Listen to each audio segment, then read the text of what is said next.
Execute Code Red.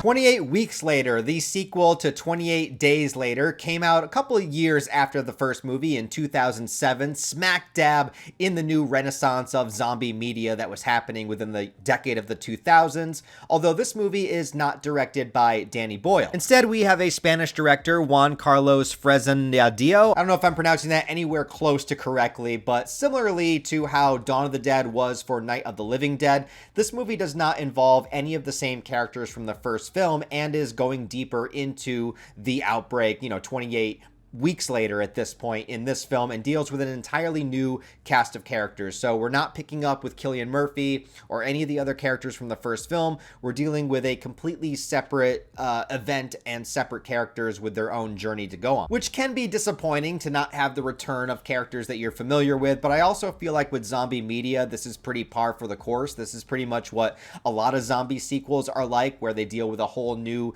different group of characters. It's happened plenty of times. This was just an example of it happening within the modern era. And for a long time, I actually really enjoyed 28 Weeks Later more than 28 Days Later. And it's kind of like a specific preference sort of thing. Like, I would never say objectively this movie is better than 28 Days Later, because I don't think it is whatsoever. There's just particular elements of this movie and particular scenes that really stood out to me and kind of like locked into my memory more, and things that I remember about the franchise and think about when it comes to the 28 Days series. A lot of the scenes and sequences from this movie are the first ones to come to my mind. I think in particular, the opening scene of this movie is what most people remember about 28 Weeks Later, and the shame of it is the opening scene of this film is so damn good that it's almost unfortunate that the rest of the movie cannot quite live up to it. I still think there's plenty of great sequences throughout the entire film, but that opening scene is the thing that people remember the most, because it's tragic, it's intense, and it leaves you with this moral question of what would you do in that situation, where we have a group of survivors that are within this house and they don't really want to open the doors to anybody, but they do decide to let in this small child, and our main character is here with his wife, and shortly after that happens, the zombies break in, the house gets overrun, and the main character is in a situation where he's in a room and his wife is at the other side of the room, basically going to try to help the child. Zombies burst in the door.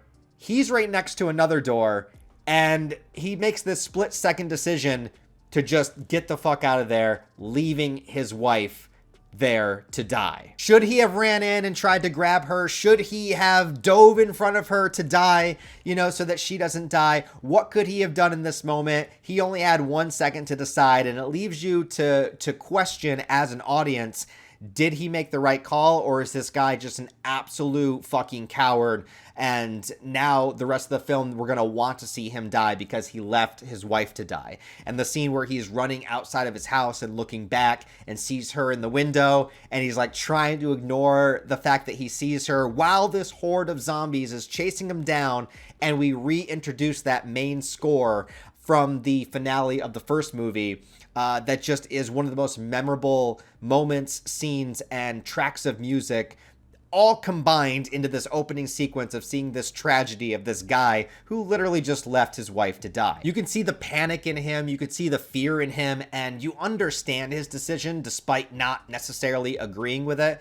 And I think that's always the most important things in movies or media or storytelling in general, is that we don't have to agree with what the characters are doing, but we have to understand why they make the choice that they do. And I think that the opening scene of this film really shows you the fear and terror of the situation and the, time constraint he had to figure out what he was going to do. And even though that we wish he would go in there and it would be more heroic and that he could save her in some way, we understand the fear taking over him, even if we don't necessarily agree with the decision. Now, I do want to say I misspoke in my last review. I apologize. The viral outbreak did not take over the entire world, but the majority of Great Britain.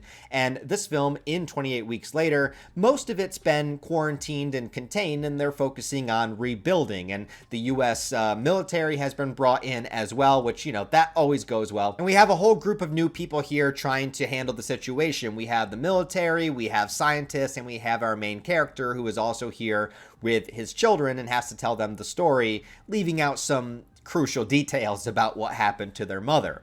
There are some actors here that would go on to be very big. You got Jeremy Renner in here. He does a fantastic job in this movie, as well as Idris Elba, who is in a very small part, but he's just such a, powerhouse of an actor that you always kind of remember him no matter how big or small his role is in a film. Also, the interesting thing about this movie to me is that it does kind of constantly shift protagonist. I mean, I guess if you wanted to say the real main protagonists are the children of the character that we meet in the beginning, because they do manage to escape the area. They're going to try to find photos of their mom and actually end up finding her, and somehow she's still alive and immune to the disease, and the only person that's been immune to it thus far. So obviously when she gets brought back, this is a huge revelation for all of them there, because why isn't she affected? And then also the character we met in the beginning, he knows he's going to have to see her at one point and face the consequences of whatever it means that he left her behind. However, things do not go as planned, as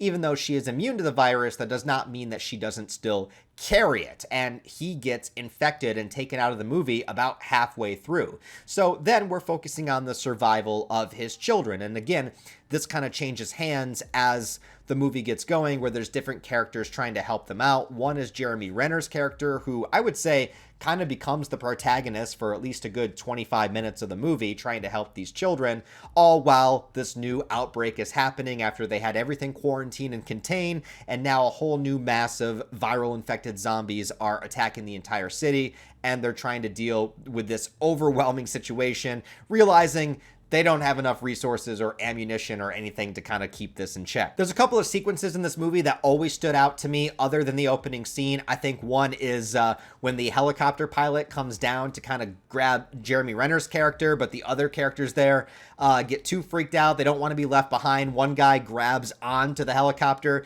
and in an attempt to shake him off, it causes so much commotion that all of the zombies start running towards them. Then the guy in the helicopter decides he's just gonna barrel through them, dips the front of the helicopter down while the propellers kind of slice its way through a horde of zombies. Always a very memorable image of that happening, as well as there's a sequence that happens underground in the underground tunnels. And the only source of light that they have is the scope of this rifle, and only one person can use it at the same time. So it's all pitch black, and nobody knows what's down there or what's coming around the corner. And the girl holding the rifle, looking down the scope, is the only person that can explain, yeah, you need to walk to your right, walk to your left, that can see anything happening. All of it's done in night vision, and we see bodies and corpses, and every time they make a few steps forward, something else is revealed. It's a very tense sequence that I wish went on a little bit longer, but definitely something that always sticks out in my memory. Now, a lot of people will say that the children in this movie are very annoying and kind of ruin the film, and I wouldn't necessarily go that far, but yeah, because it constantly shifts adult protagonists and the only real thread line you have through the whole movie are the two children, they can become a little bit annoying because they are kind of causing a lot of the problems, and a lot of the adults that are trying to help them are punished along the way or end up dying horrible deaths. So that can be a little bit of a bummer.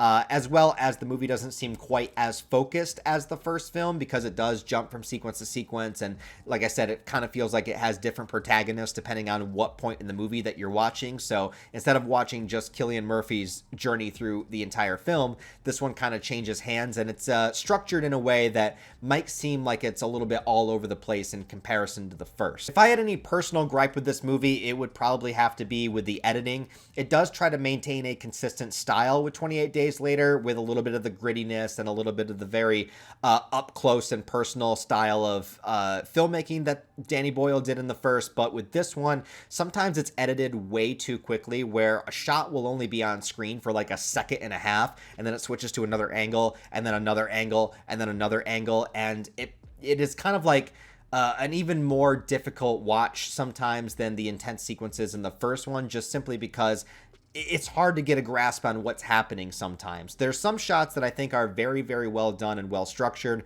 and then there's others where it seems like they're trying to hide what's going on by basically editing so much and chopping it up every couple of seconds that you're just kind of wondering, okay, where are the characters supposed to be standing? Where are they going? How many zombies are there? I can't tell what the fuck's going on. And that kind of stuff always bothers me personally. I'm somebody that really likes wide shots and long takes and building suspense. And when you do that very quick cut, chop, chop, chop, chop, chop editing, that just really throws me off. And sometimes it's just very difficult for me to focus on exactly what's happening.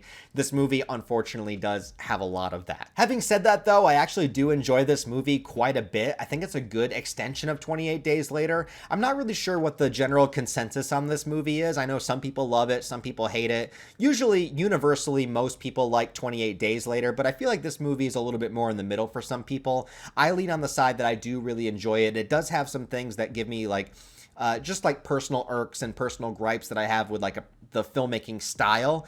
But as far as like the story of the film, the way the zombies are depicted, expanding the lore from the first movie, and some great standout sequences like the opening and the tunnel sequence, I think this movie is actually pretty good for what it is. But anyways, guys, let me know what you think of 28 Weeks Later down below. What are your thoughts and opinions on it? Let me know. And then 28 Years Later will come out either a day or 2 days after I make this video, so that will be a review up very soon for you guys. Thanks as always for watching, man. I really appreciate it. Give the video a thumbs up and a comment. Help it out in the algorithm. Let me know what you think of the movie down below.